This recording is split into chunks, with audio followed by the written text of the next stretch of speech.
Hello and welcome back to Wonderland Asylum. We're back today with issue 116 of the Hachette Partworks release of Titanic, the ship, the legend.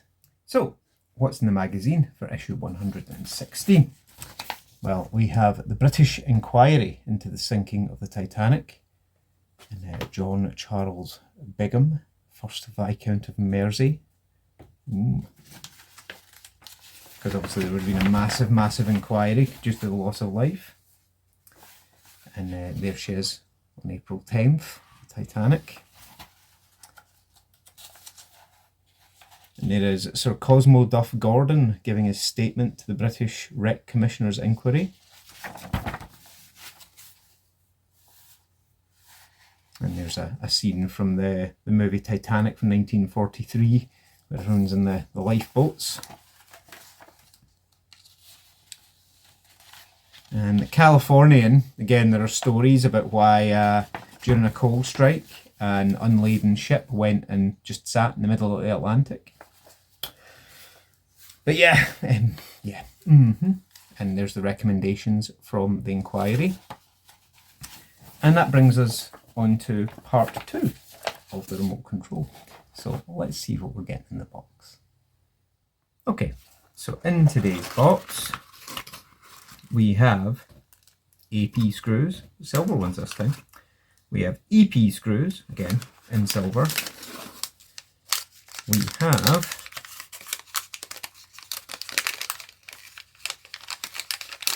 another golden telegraph dial base. We have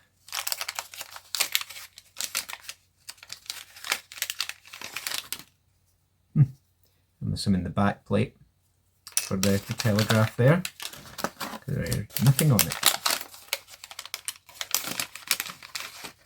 Oh, we have the PCB for the remote itself. That looks awesome. Ooh, this is heavy. I know what this is. Yes, the telegraph handle. Now, how cool does that look? That looks absolutely awesome. Love it. Doesn't take much to impress me, really, does it?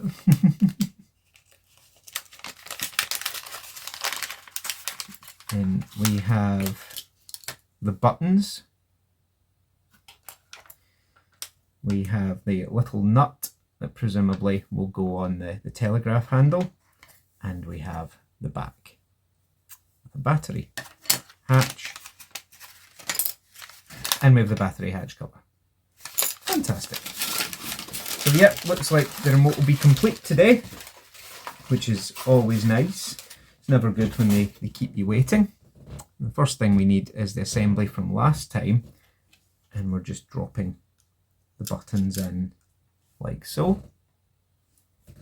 Nice and easy. Good way to start, I suppose. Okay.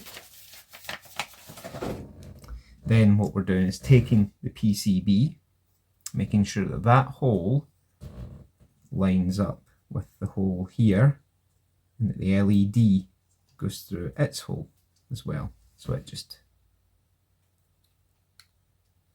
makes sure everything goes through where it should. It's the LED that's getting hung up here. Yep, there we go.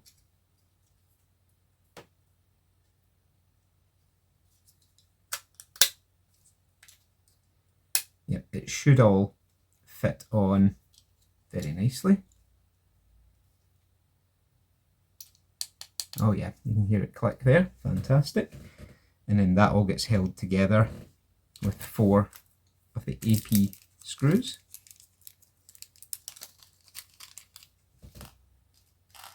We'll just get them all out. I'll pop one back in the bag because you know they always give us a spare.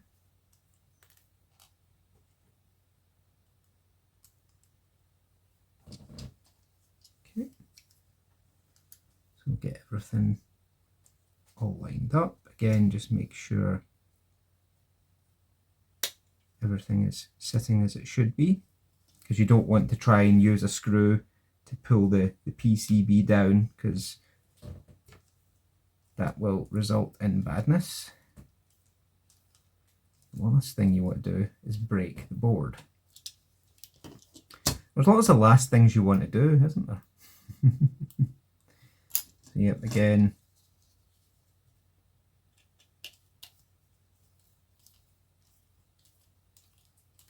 just get this all nicely screwed in. And the advice I'm going to give is don't over tighten them, because aside from stripping out the hole, if you go too tight, you risk cracking the PCB. You really don't want that.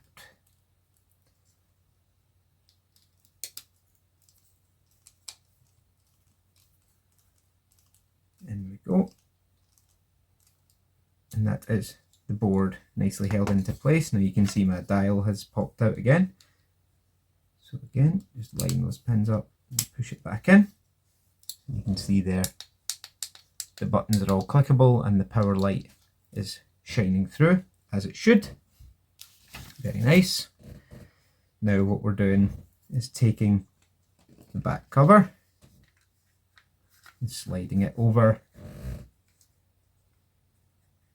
and it again is being held together with 4 AP screws into these 4 holes that you can see there.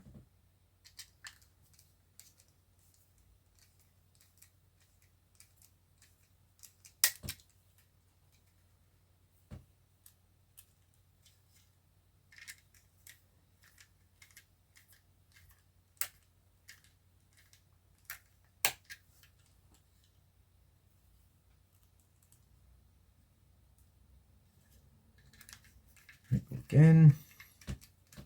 Now again, I will show you at the end, once the remote's finished, the difference between this one and the remote for Bismarck. Now bear in mind, they're both Hachette Partworks models, both 1/200 scale ships, but there's quite a difference in the, in the remotes. So again, we're lining up this piece here, line the 3 pegs up.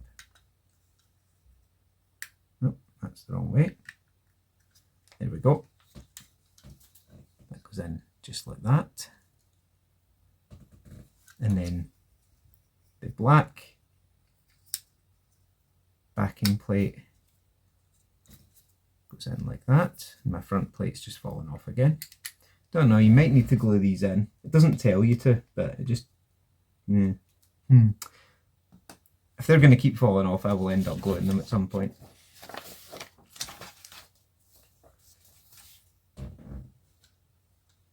Now what we're doing is taking this piece here,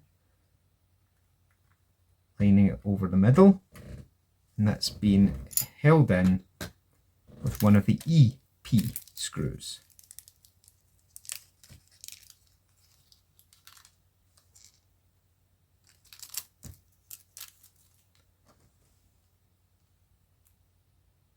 And that'll go just down the middle here to secure it into the thing there, and you can see there it's got a stop, full, I see, okay, and then the nut goes in there purely as a screw cover, more or less, to hide that screw. Goes on there like that. And it doesn't tell you to do it, but I'm going to do it anyway.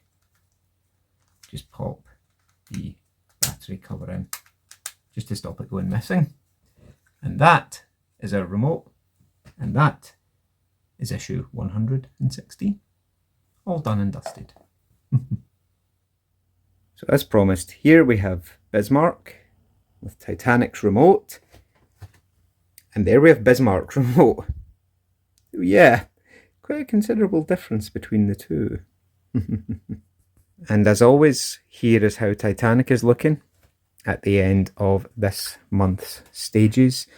The engines have all been fitted, the propeller shafts, the propellers, and the rear bulwarks have all been fitted. I think she looks absolutely amazing. That is the hull, by and large, complete. Absolutely fantastic. So happy. So that's us for issue 116. What's coming in issue 117? The PCB to control the whole ship. Can't wait. That should be so cool. But yep, here we have the remote that we've just completed, and as promised I will show you next to Bismarck's remote, which you can kind of see hidden there once we're finished. But yeah, really chuffed with that. You've got all the functional buttons, and as I say, this is what controls the motion, the propellers, etc. Absolutely amazing. But yeah, as always, any feedback, comments, criticisms, complaints, drop them below. Do leave me a like and do subscribe to see the rest of Titanic, the rest of the U-96 and the 1966 Batmobile. But yeah, thanks as always for watching, and you know the drill by now. Peace out, everyone.